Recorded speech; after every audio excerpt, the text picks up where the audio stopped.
ओम शांति। ओम शांति। आज 26 जून 2026 दिन शुक्रवार की साकार मुरली। आइए अब सुनते हैं मीठे मीठे बाप दादा के मधुर महावाक्यों को। मीठे बच्चे, इस दुनिया में निष्काम सेवा केवल एक बाप ही करता है। बाकी तुम जो भी कर्म करते हो उसका फल अवश्य मिलता है। प्रश्न, ड्रामा अनुसार कौन सी बात 100% सर्टेन है जिसकी तुम बच्चों को खुशी है? उत्तर, ड्रामा अनुसार सर्टेन है कि नई राजधानी स्थापन होनी ही है। तुम बच्चों को खुशी है कि श्रीमत पर हम अपने लिए अपनी राजधानी स्थापन कर रहे हैं। इस पुरानी दुनिया का विनाश तो होना ही है। तुम बच्चे जितना पुरुषार्थ करेंगे उतना ऊंच पद प्राप्त होगा। गीत, तुम्हें पाके हमने जहां पा लिया है, जमी तो जमी आसमां पा लिया है। ओम शांति। जो बच्चे कहते हैं बाबा भी वही कहते हैं। बच्चे कहते हैं बाबा तुम्हें पाके हम स्वर्ग के मालिक बनते हैं। बाप भी कहते हैं बच्चे मन मना भव। बात एक ही हो गई। मनुष्य सब पूछेंगे कि ब्रह्मा कुमार कुमारियों को इस सत्संग में जाकर क्या मिलता है।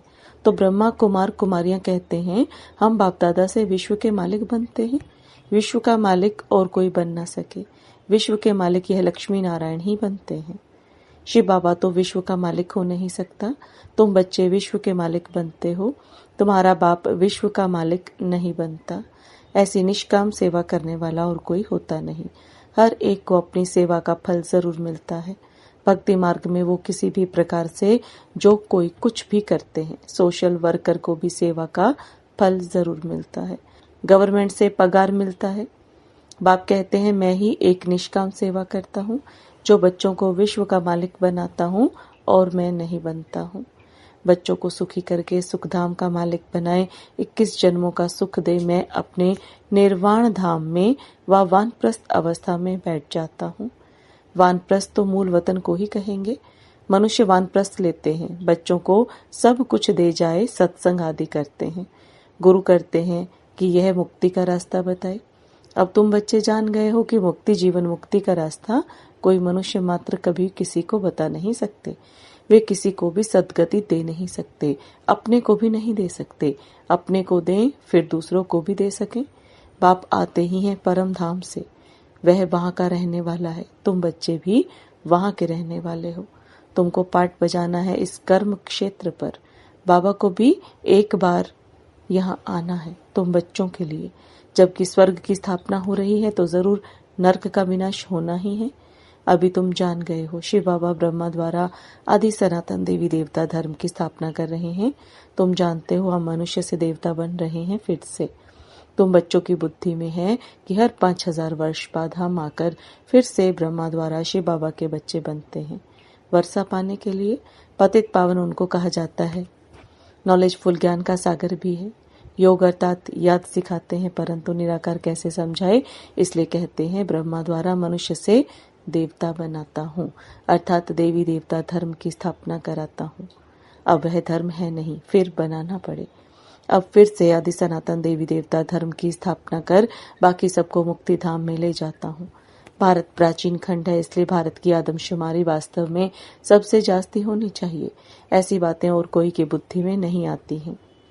आदि सनातन देवी देवता धर्म सबसे जास्ती बड़ा होना चाहिए। 5000 वर्ष से उन्हों की वृद्धि होती रहती है। बाकी और तो आते ही हैं।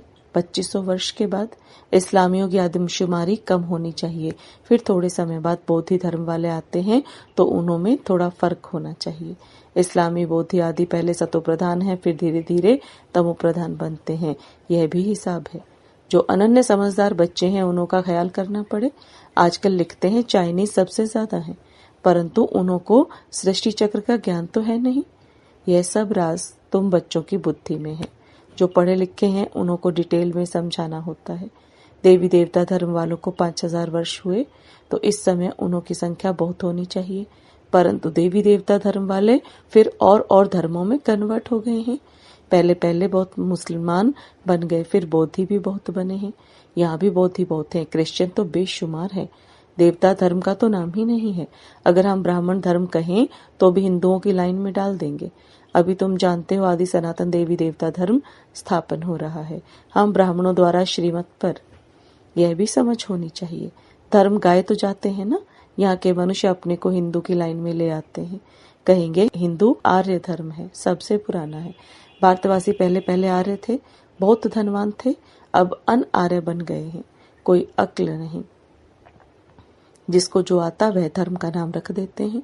झाड़ के पिछाड़ी छोटे छोटे पत्ते टाल टालियां निकलते हैं, नए का थोड़ा मान होता है। अभी तुम बच्चे जानते हो कि हम बाबा से स्वर्ग का वर्षा ले रहे हैं, तो ऐसे वर्षा देने वाले बाप को कितना याद करना चाहिए। तुम जितना जास्ती याद करेंगे, एक तो वर्षा मिलेगा और तुम पावन बनेंगे। लौकिक बाप से तो धन का वर्षा मिलता है, साथ साथ फिर पतित बनने का भी वर्षा मिलता है। वह लौकिक बाप, वह पारलौकिक बाप, और यह है बीच में अलौकिक बाप। इनको बीच में दोनों तरफ से जोड़ दिया जाता है। शिव बाबा को तो कोई तकलीफ नहीं होती है, इनको कितनी गाली खानी पड़ती है। वास्तव में श्री कृष्ण को गाली नहीं मिलती है, बीच में फंसा है यह।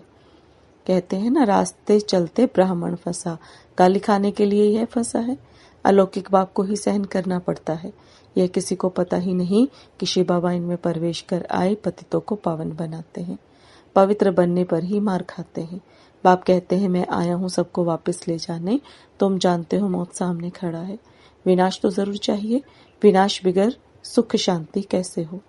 जब कोई लड़ाई आदि लगती है तो मनुष्य यज्ञ आदि रचते हैं, लड़ाई बंद हो जाए। तुम ब्राह्मण कुलभूषण जानते हो विनाश तो जरूर होगा, नहीं तो स्वर्ग के गेट कैसे खुलेंगे। सब स्वर्ग में तो नहीं जाएंगे, आएंगे तो जो पुरुषार्थ करेंगे वही चलेंगे, बाकी जाएंगे मुक्ति धाम। ये किसी को भी पता न होने के कारण कितना डरते हैं, शांति के लिए कितना धक्का खाते हैं, कॉन्फ्रेंस करते रहते हैं। सिर्फ तुम ब्राह्मण ही जानते हो सुख धाम शांति धाम की कैसे स्थापना हो रही है। विनाश के सिवाय स्थापना हो न सके। तुम अभी त्रिकालदर्शी बने हो, तीसरा नेत्र ज्ञान का मिला है। वह तो कहते रहते हैं पीस कैसे हो, अर्थात कोई भी लड़े नहीं। सभी कहते हैं वननेस हो। एक ही बाप की मत लें कि हम सब एक बाप के बच्चे भाई भाई हैं तो वननेस हो जाएगी। एक बाप के बच्चे हैं तो आपस में लड़ना नहीं चाहिए। यह भी तो सतयुग में ही था, वहाँ कोई भी आपस में लड़ते नहीं। वह तो सतयुग की बात हो गई, यहाँ तो है कलयुग। बरोबर सतयुग में देवता थे, बाकी सब आत्माएं कहाँ थी पता नहीं पड़ता। तुम अब समझते हो एक राज्य सिर्फ सतयुग में ही था, वहाँ सुख शांति सब था। यह सब बातें तुम्हारी बुद्धि में है, नंबरवार पुरुषार्थ अनुसार। समझते हैं बरोबर हम सतयुग में राज्य करते थे, बहुत सुख था, अद्वैत धर्म था। यह ज्ञान किसी को है नहीं। इस समय तुम नॉलेजफुल बनते हो, बाप तुमको आप समान बनाते हैं। जो बाप की महिमा वही तुमको बनना है। सिर्फ दिव्य दृष्टि की चाबी बाप के पास रहती है। बाप ने बताया है भक्ति मार्ग में मुझे काम करना पड़ता है। जो जिसकी पूजा करते हैं मैं उसकी मनोकामना पूरी करता हूँ। यहाँ भी दिव्य दृष्टि का पाठ चलता है। कहते हैं ना, अर्जुन ने विनाश का साक्षात्कार किया। विनाश भी जरूर होना है, विष्णुपुरी भी जरूर स्थापन होनी है। बाप ने जैसे कल्प पहले समझाया था वैसे ही बैठ समझाते हैं। बाबा हमको मनुष्य से देवता बनाते हैं। जब देवता बनते हैं तो आसुरी सृष्टि का विनाश जरूर होगा। चारों तरफ हाहाकार मचना है। बुद्धि समझ सकती है नेचुरल क्लेमिटीज आनी है, मूसलाधार बरसात भी होनी है। इन सब का विनाश हो जाए तब सतयुग की स्थापना हो। 5 तत्वों की खाद भी मिल जाएगी। इस धरती को खाद देखो कितनी मिलती है। बाप कहते हैं इस रुद्र ज्ञान यज्ञ में यह सब स्वाहा हो जाएगा। भक्ति मार्ग में देखो रुद्र यज्ञ कैसे रचते हैं। शिव बाबा का लिंग और छोटे छोटे सालिग्राम बहुत बनाकर पूजा करके फिर मिटा देते हैं, फिर रोज बनाते हैं, पूजा करके फिर तोड़ देते हैं। शिव बाबा के साथ जिन्होंने भी सर्विस की उन्हों का भी यह हाल करते हैं। रावण की देखो हर वर्ष एफिजी बनाए उनको जलाते हैं।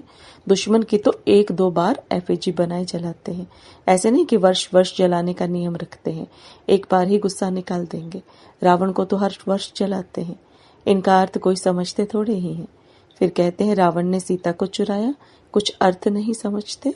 फॉरेनर्स क्या समझेंगे, कुछ भी नहीं। दिन प्रतिदिन रावण को बड़ा बनाते जाते हैं क्योंकि रावण बहुत दुख देने वाला है। अभी तुम इस पर जीत पाते हो, सतयुग में होगा ही नहीं। यह जो कर्म की भोगना बीमारी आदि होती है यह है रावण के कारण। रावण की परवेशता होने के कारण मनुष्य जो भी कर्म करते हैं वह विकर्म हो जाते हैं। सुख दुख का खेल बना हुआ है। इस हिस्ट्री ज्योग्राफी का किसी को भी पता नहीं है। लक्ष्मी नारायण का यह राज्य कैसे मिला, किसी को पता नहीं है।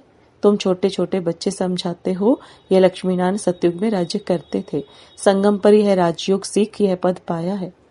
बिड़ला को भी छोटी छोटी बच्चियां जाकर समझाएं कि इन्होंने यह राज्य कैसे पाया। अभी तो कलयुग है, इनको सतयुग नहीं कहा जाता। राजाई तो अभी है नहीं, राजाओं का ताज ही उड़ा दिया है।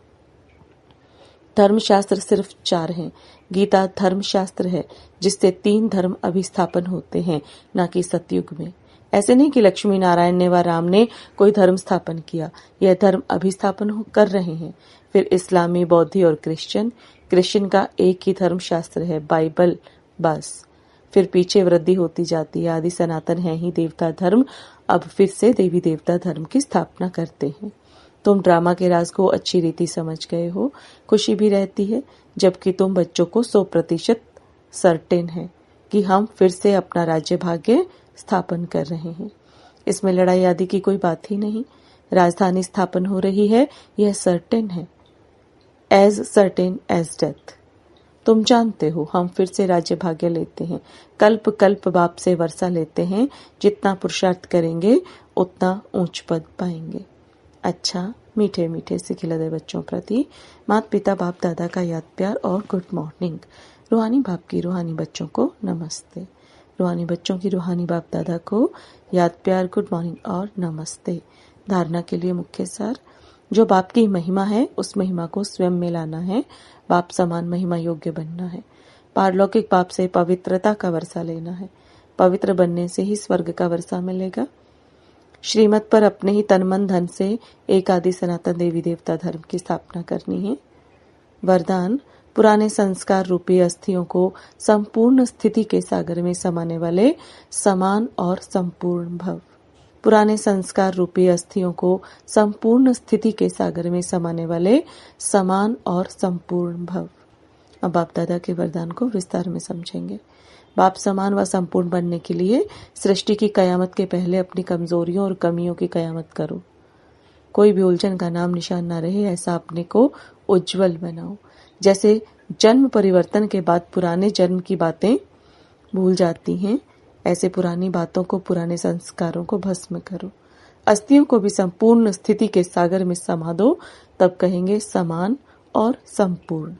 स्लोगन, विस्तार को सार में समाने की जादूगरी सीख लो तो बाप समान बन जाएंगे। विस्तार को सार में समाने की जादूगरी सीख लो तो बाप समान बन जाएंगे। ये अव्यक्त इशारे। सदा हर्षित रहने के लिए अपनी नेचर को सरल बनाओ, सहनशील बनो। सहनशीलता वाले बाहर मुक्ता के वाइब्रेशन को ही नहीं, लेकिन मन के संकल्प भी जो उत्पन्न होते हैं, उन संकल्पों की उत्पत्ति को देखकर भी घबराएंगे नहीं। अपनी सहनशीलता से सामना करेंगे और सूरत से सदैव संतुष्ट व प्रसन्न चित्त दिखाई देंगे। उनके नैन चैन कभी भी असंतुष्टता के नहीं दिखाई देंगे। वे संतुष्ट मणि होने के कारण सदा हर्षित रहते हैं। ओम शांति।